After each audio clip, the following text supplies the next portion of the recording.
ทุกวันเวลาที่ท่าหาดแดงจนค่อยคำแลงในวันนั้นสองเผ่าลำวงเกี่ยวกันผูกพักสัมพันธ์น้องจำได้บ่น้องเคยบอกอายท้ายเดือน11ฮิปเป้ามาขออายเตียนจีดเฝ้ารอแล้วจะมาขอตามประเพณีไอ้ห้องเพียงเกี่ยวถึงสาวตันเปียวเป็นคำเตือนย่านน้องไหลลืมเลือนหรือบิดเบือนสัญญาคำก่อนวังสาวตันเปียวอย่ามีใจเดียวนั่งเงื่อมทาลาให้สมดังวาจาตามคำสัญญาที่ตกลงกันท้ายเดือน11ฝนขาดเม็ดให้มาขอแท้ให้น้องบอกพ่อแม่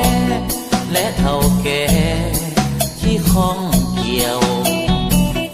หากสาวตันเปียวคิดนี้ใจเบี้ยวหวังหลอกลวงอายคงเป็นบ้าพวงย้อนหลงคำลวงของสาวตันเปียวเอ้ย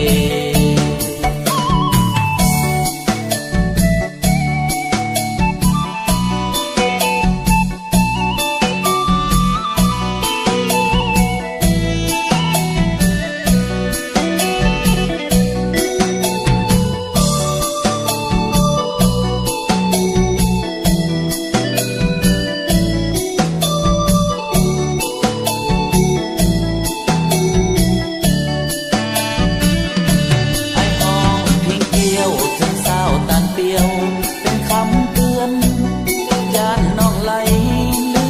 มเลือนหรือบิดเบือนสัญญาคำก่อนวังสาวตันเปียวอย่ามีใจเดียว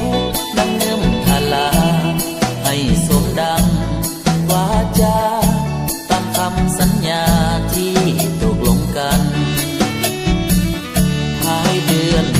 11ฝน